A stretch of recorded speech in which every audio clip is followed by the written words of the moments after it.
Good afternoon. My name is Will Cunningham, and you are now tuned in to the AMEDD Effect.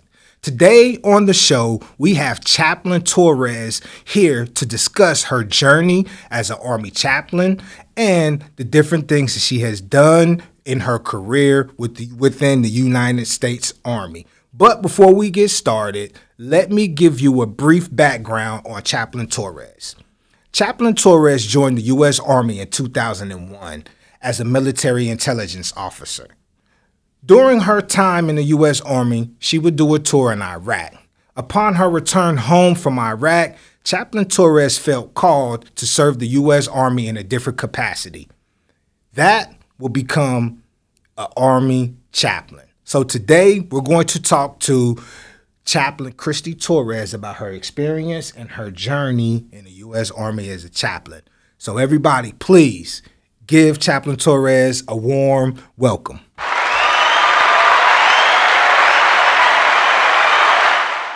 Good afternoon, Chaplain Torres. How has things been going for you today?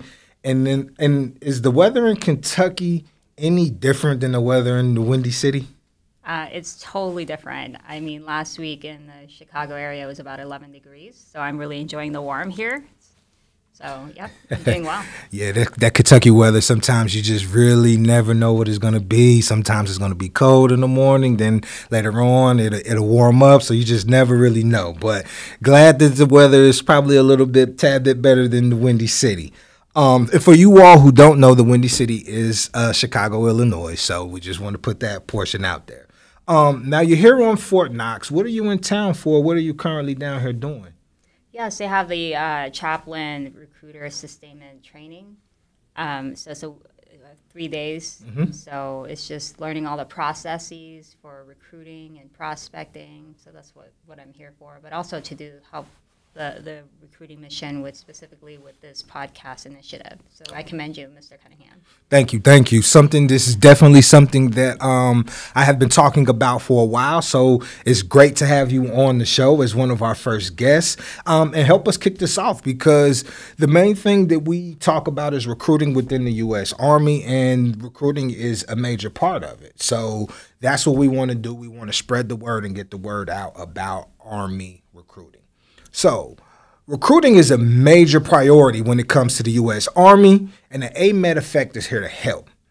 This podcast is designed to spread the word about Army opportunities within the Army Medical Department and Army Chaplaincy. Army chaplains in the U.S. Army care for the spiritual, moral, and emotional well-being of the Army and make it stronger from the inside out. You're currently an Army chaplain recruiter in the Chicago, Illinois area. While you're there, you visit various Bible colleges, attend different events to talk to potential students who may want to become chaplains within the Army. Without me saying too much, let you do some more explaining so people can have a better understanding of what is going on. Could you let the viewers and listeners know what are the primary roles of U.S. Army chaplains? So the primary role for the U.S. Army Chaplaincy is to provide religious support to soldiers assigned to them and their families. And then from that religious support, the chaplain and really their 56 Mike, which is a religious affairs specialist, they serve in an advisory capacity to the commanders. So they advise the commander, he or she, right, on everything pertaining to ethics, moral, religion, what that unit ministry team is seeing in the formation. So those are the two primary responsibilities for a chaplain in the United States Army.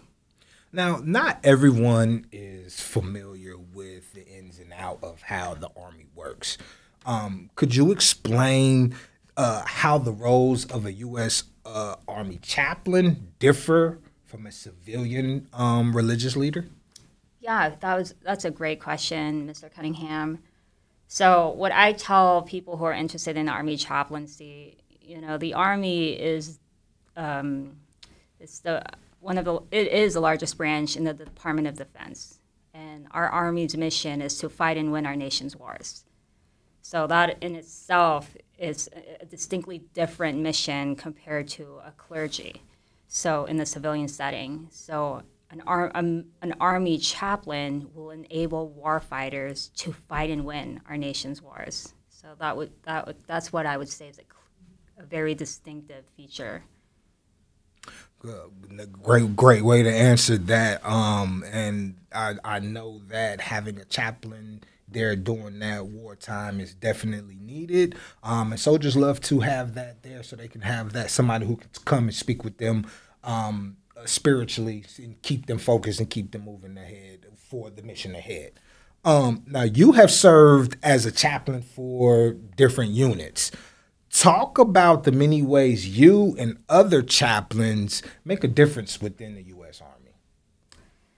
Yeah, most of my experience as an Army chaplain has been in Forces Command, Armed Forces Command, FORSCOM. And so in these assignments, it really was to provide religious support to service members and their families. And the religious support looked a lot like pastoral care and counseling. The Army's a profession of war, and in these assignments that I've served in, they were responding to the global crisis that our military has had to respond to. So, for example, the 101st Airborne Division responded to in the past 36 months there was the COVID, and then the vax mandate, and then Afghanistan withdrawal, and then the thing in Ukraine, and so it was a very high crisis type of environment. And soldiers are not human. Soldiers are not robots. They are human beings, right. And they're brave human beings. But as humans, they have emotional responses to events like that. And it could be anxiety, it could be fear, it could be, what does my future look like in a crisis situation. And so chaplains are uniquely positioned to provide comfort, to provide hope, to provide care in those times where it's uncertain. And I say that because chaplains are clergy. And so they're clergy in a military capacity. And they have and I know that's kind of a biased perspective, but they're representing not just the Army, they're representing their endorsing body, the denomination that has allowed them to be represented in the military. And so, there is we say pro dea patria, for God and country. And so we have that unique perspective where if it's uncertain, hey, for me as a Christian chaplain, hey, the God of hope is going to protect you in the midst of this uncertainty. And so that's what I believe is,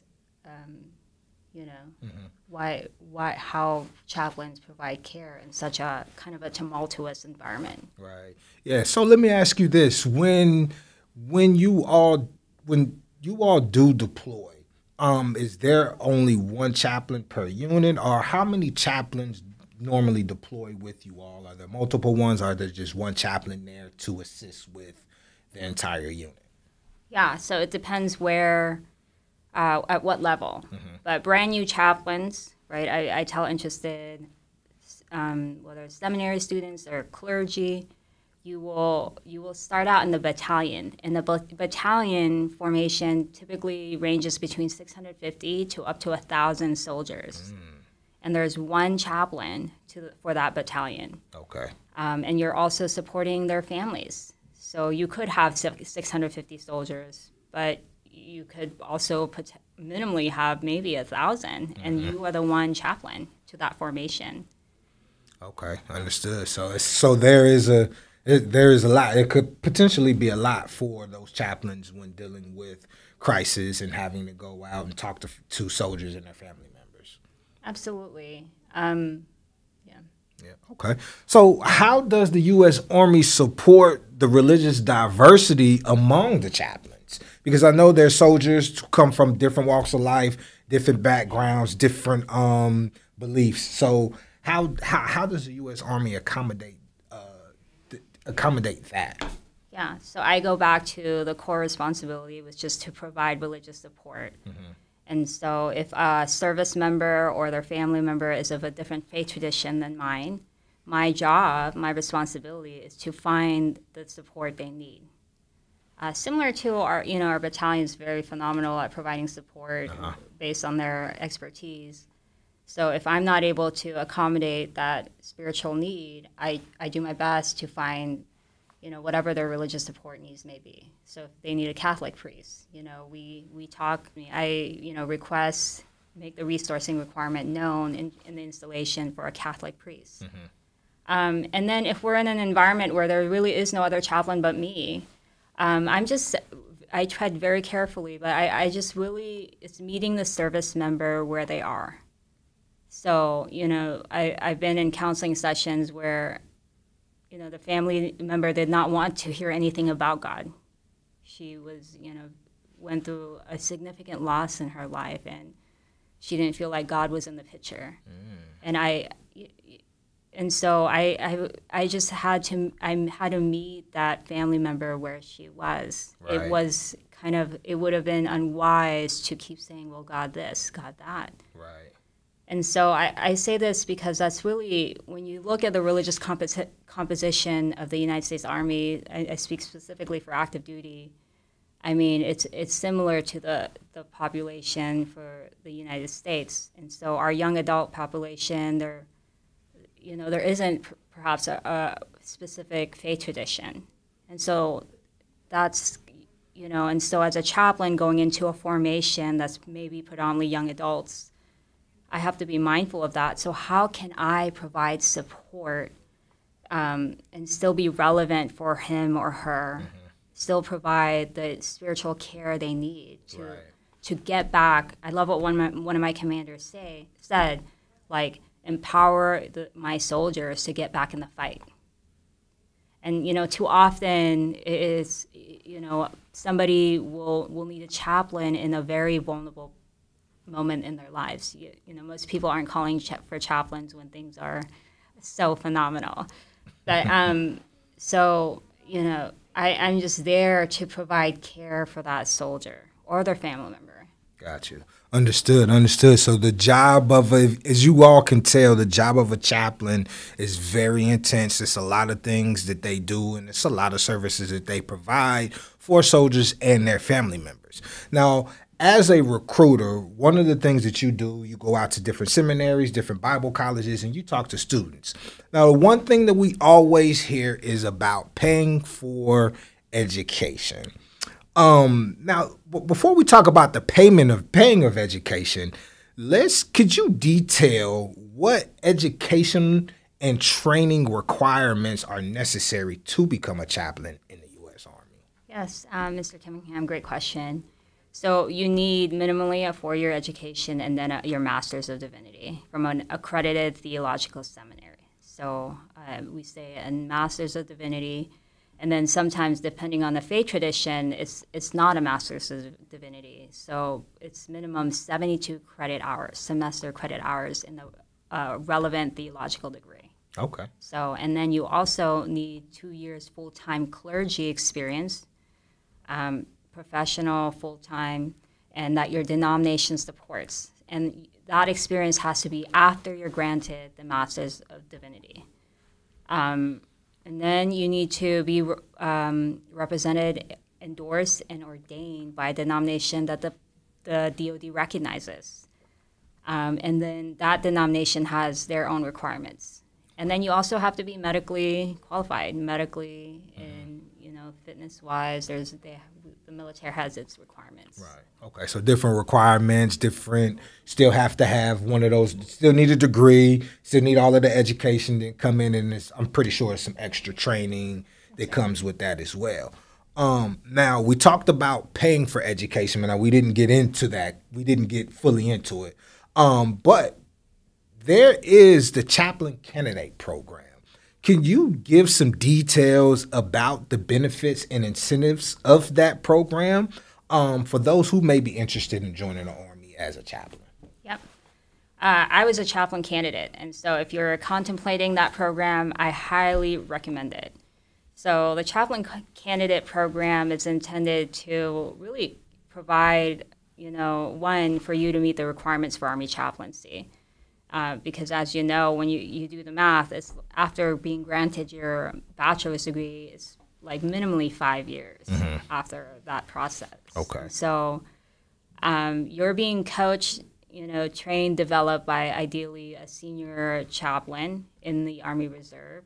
You report to battle assembly, or what they call drill, 1 week in a month, 2 weeks a year. And that typically, ideally, that senior chaplain is mentoring you. And you're exposed to what military chaplaincy looks like in the reserve setting. You're wearing the uniform. You're a commissioned officer. And you see what chapel services look like on the weekends in an Army Reserve environment. And then you could also be asked to go to what they call paid practicums. I use kind of the equivalent of maybe an internship, although it's not an internship, but they have summer paid practicums at West Point, at Fort Knox. I was, asked to go to West Point, and that's the United States Military Academy in New York. Okay. And it was a great experience. And so I learned how to serve cadets and just do pretty rigorous training with them that summer. I highly recommend the chaplain candidate program. I believe it gives people an edge into what the military looks like, and then for their preparation as a future Army chaplain. Let me ask you this: does the program provide 100% paid tuition? How does that work? So what the program does provide is the tuition assistance. Okay. So $4,500 per year towards your degree, your Master's of Divinity. And then if a chaplain decides to assess into the Army Reserve, they have the chaplain loan repayment program of up to $40,000. And that's an accession of 6 years into the Army Reserve. Okay. Now, something you spoke on, you talked about the Army Reserves. So I want to ask you this question. Could you talk about the difference in joining the military as a full-time active duty chaplain versus as a becoming a chaplain and being in the reserves? Yeah, and so I've never been an Army Reserve chaplain, but in speaking with my colleague, and it's like the Army. What the biggest draw is, what I'm seeing for the Army Reserve chaplaincy is that these pastors, these chaplains, are able to fulfill their civilian ministry, interests, and it provides them stability in an area if that's what they want, and so, yeah, that's kind of the clear distinction. Okay. Now, you also spoke about how you talk to soldiers during crisis. You talk to their family members as well, and you deal with both. You deal with both aspects of that, both sides of it. So, would you say that taking extra courses, maybe like some counseling courses, would be something that is also beneficial for somebody who comes in to become a chaplain, because you're dealing with those family members and the different things that they have going on? Yeah, absolutely. Clinical pastoral education, although it's not required to assess as an Army chaplain, I took CPE, and it was just so beneficial for the amount of counselings that I ended up doing in the battalion level. I mean, you think about it, you are one chaplain to a battalion. Mm-hmm. And so a majority of my work was counseling, pastoral care and counseling. And so if you can gear your training towards more exposure towards how, effective counseling, and just, I think you're going to be set up well. Can you discuss the benefits and opportunities of personal and professional growth that the U.S. Army chaplains receive? Yeah, there are so many professional development opportunities in the Army chaplaincy. Mm-hmm. So whether it's clinical pastoral education, doing a full year of that in the hospital setting, 56 weeks, and then I was told, they're later assigned to a medical unit after that as well. There's the Army Civilian Schooling Program where you can, volunteer for that assignment, and you get paid to attend a graduate school that's approved by the Army for a year. Okay. And then you do a follow-on assignment to that. There's so many different opportunities in the Army Chaplaincy for somebody's professional development and even leadership development. And then when you say personal development, I've thankfully have served commanders that have been very supportive with my professional and personal development. And so, I'm doing a doctorate right now at a seminary, and, I'm serving leaders that are just supportive of my education. So you said you're currently in school to get your doctorates? I'm currently enrolled in a doctorate program, a doctor of ministry. Let's give Chaplain Torres a round of applause for that, you guys. Yeah, that's good to hear that you're furthering your education and learning more about Army Chaplaincy. That's great. I love to hear that. Yeah, and really, and it's something I learned in the Army, and it's one of their Army regulation is that they promote leaders to pursue lifelong learning, and a big motivating factor is because our enemy is evolving. They're changing. And so as an Army leader, it's your responsibility to evolve and to change and to grow so that you're relevant for the organization. So earlier we spoke about how there are different individuals, different religious backgrounds. Can you explain how chaplains navigate those challenges, if there are any, when it comes to providing the spiritual guidance to those different soldiers from different backgrounds or different spiritual backgrounds? Yeah, I mean, just going back to my initial response, right, the diversity in the Army, just very mindfully, you tread carefully, with wisdom. But I'm always really trying to identify, where is the soldier at? Where is the spouse at? Where is their child at? And what does that person need? And then they're generally aware that I'm coming from a faith tradition. Like, I'm a religious leader. I'm not a therapist. I'm not a social worker. Right. So they're going to get a perspective that's unique to it's going to be a spiritual perspective. So, but again, it's not in an imposing manner, but it's with wisdom, and discretion, but also being sensitive to where that person is. Does that make sense? Yes, it definitely makes a lot of sense. Okay. Yes, it definitely makes sense. I understand exactly where you're coming from. There are multiple people who come in as chaplains as well, so you all are able to provide that spiritual background for them. So if there is somebody that is of a different faith tradition, you can reach out, make a phone call to talk to somebody, and somebody can help you out with that, with dealing with that soldier. Yeah. And then if there isn't any other chaplain available, I mean, really, it's just caring for that soldier and their family member. And often soldiers just need to be heard. Right. They just need a confidential listening ear. And chaplains in their 56 mic, is their religious affairs specialist. Okay. They have the absolute confidentiality privilege. There's nobody else in the formation that has that.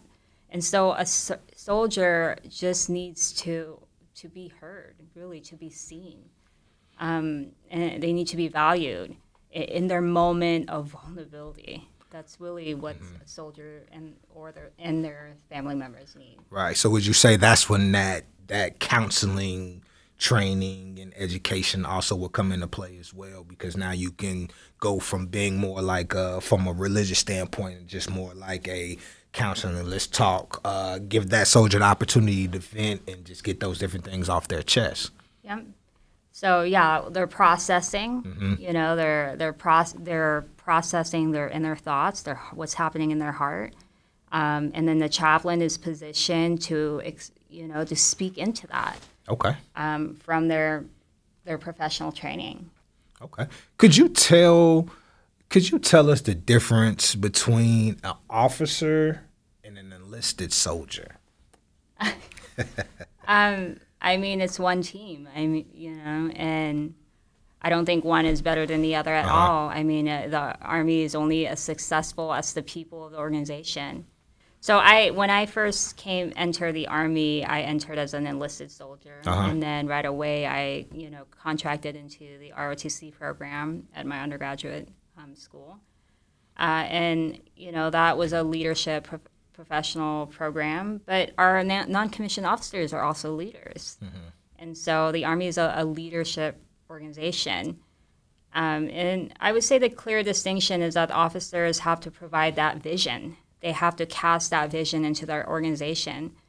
There's this verse in the Bible that a man without vision is going to perish. And so leaders, our senior leaders, have to cast that vision. Where is this organization going? And then our enlisted maybe are kind of running with your vision. And so I think that's how I would respond to that. Yeah. Okay. Now, there's a lot of different ceremonies that take place. Can you talk about those different ceremonies that chaplains are that they conduct in a military setting? Yeah, there's memorial operations. So one of the our three main things: we nurture the living, care for the fallen, honor the dead, right? Care for the wounded, and then honor the dead. And so memorials are one of the big ceremonies for the military, and it's very precise on how those memorials are done. They have to be done it's such a sacred moment, and it must be done well, and it must be honoring to the soldier and their family. So there's those ceremonies. There's invocations, benedictions, and other ceremonies. I would say those are the main things. Now, we kind of talked about it earlier, but I think we talked about it more or less from a soldier standpoint. Can you explain the importance of spiritual support for the family members of soldiers during the time of deployment? Yeah, and so there's this thing in the Army regulation, unit readiness is a huge component of unit readiness is family readiness. Because what's happening in the soldier's family dynamics impacts him or her state of readiness. I mean, I've done maybe 14 strong bonds.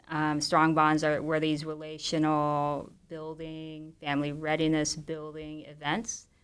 Paid for, by the Army, and we would be, the Army would pay for their lodging at a hotel, meals, everything. But there's a curriculum that the chaplaincy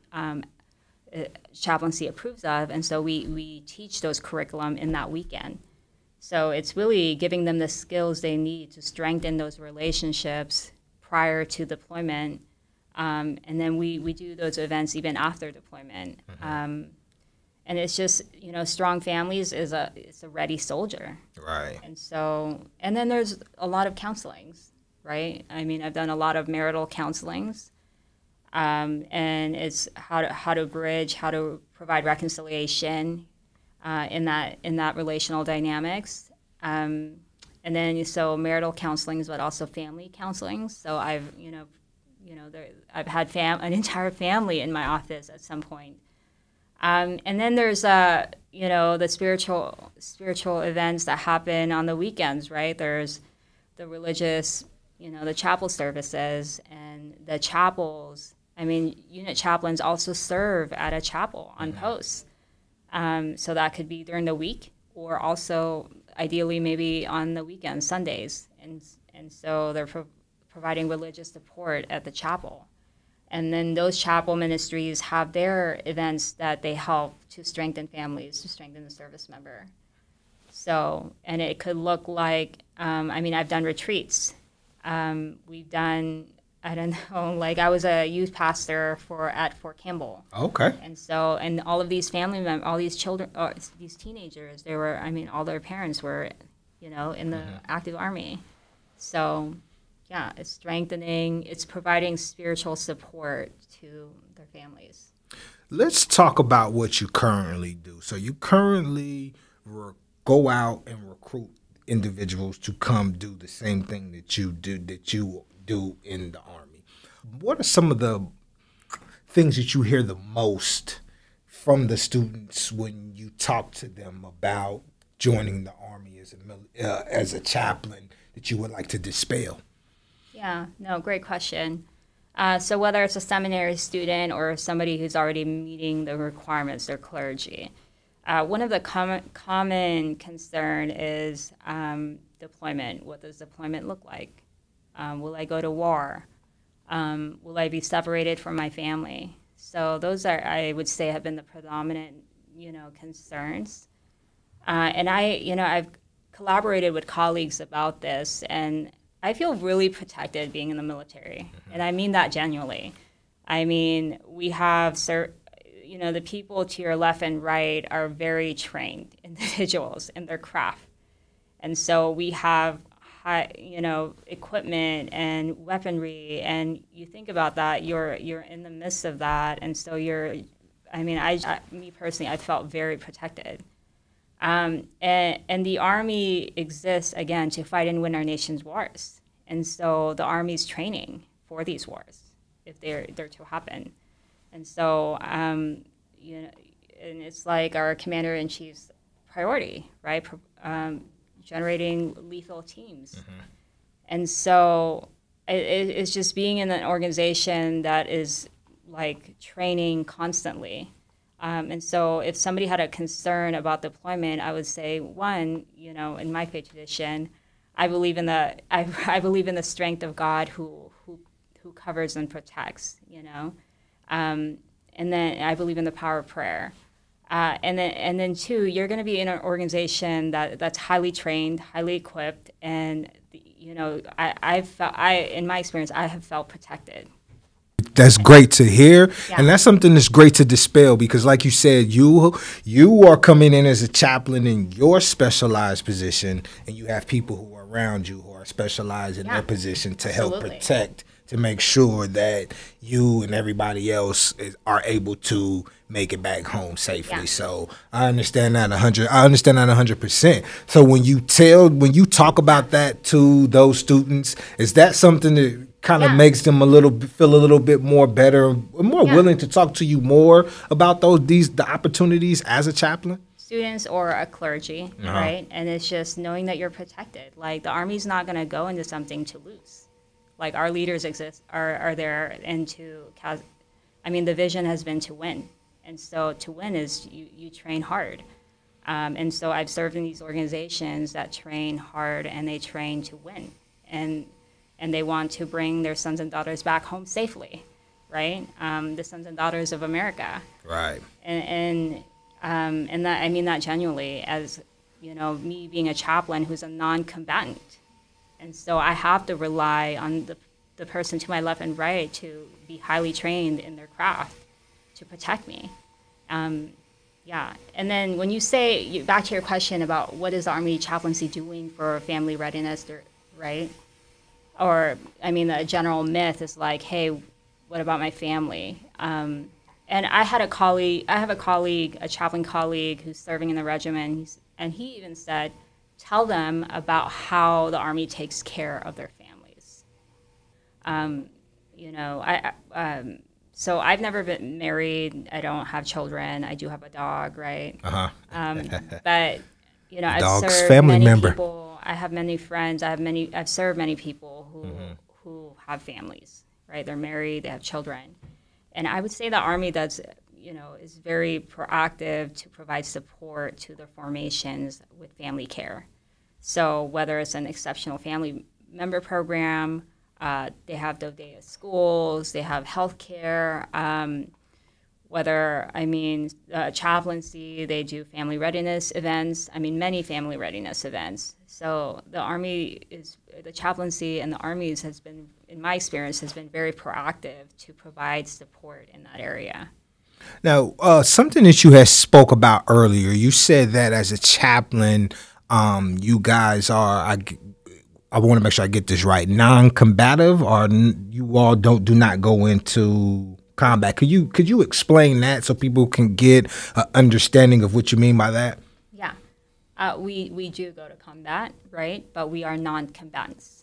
So I don't bear arms, right? I don't engage in like an M4. I don't go to a firing range to qualify with a weapon because we're not combatants. Okay.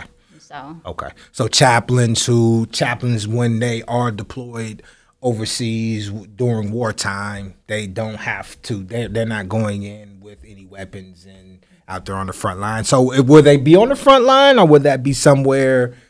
Are chaplains somewhere else to provide their services to the soldiers? Yeah, I think, because it really depends on where the chaplain is assigned. Because my first assignment was with combat aviation, and I've like my experience there is I've gone on so many training flights with them. I'm in the airframe with them. I'm in that jump seat with them. So if we were in a deployed setting, I mean, I am just as vulnerable as my, the crew. So, and it's similar to maybe a chaplain who's assigned to a ground unit and, they're providing religious support, needing to head to a location to provide religious support. I mean, a chaplain is it's vulnerable. He or she is very vulnerable. Mm-hmm. I have colleagues that, have they've experienced things, and thankfully God has protected them, and so yeah. That's great. That's great to hear. So let me ask you this, because as we were speaking about recruiting efforts and just recruiting period, where can people go to find more information out? Sometimes they may come talk to you and speak to you, but then sometimes it's also good for them to be able to look at stuff and read through things. So are there any websites? Are there anything that you say, hey, go check this out before you just make a decision? Go read, find out some more information, figure out some more, and then just get back with me. Where can people find that information if they're interested in learning more? Yeah. GoArmy.com/chaplain. You can go to our social media pages on Facebook, Instagram. You can contact a chaplain recruiter. You can contact me if you'd like, and you can talk to other chaplains. Engage with other chaplains. Ask them what their experience has been like. Your footprint is pretty much in the Chicago area.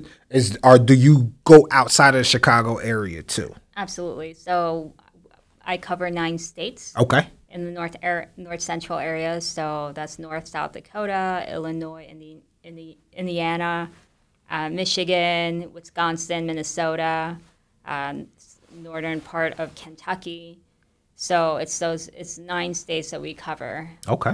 That we recruit. So traveling, going to different Bible colleges, seminaries, talking to students on a pretty much regular basis, huh? Yeah, so we capitalize on virtual markets. So if you're, whether it's, LinkedIn or, a career fair that's relevant to our mission, or endorser events, church events that the denomination hosts, mm-hmm. Those are some of the primary ways we recruit. And last thing before we get out of here, where can students who listen to this come check Chaplain Torres out? Where are your next events where you will be talking and speaking to students that you have coming up? Yeah, so great question. One of our next events is going to be at Northwestern Theological Seminary. That's in Evanston, if you're in the Illinois area, and that's in February. And then we're holding, I believe there's an event as well in Andrews Seminary. But if this is kind of evolving, and so if you want to just check us out on social media, we'll do our best to update that and inform you of where our whereabouts are. And could you tell them that website one more time before you get out of here?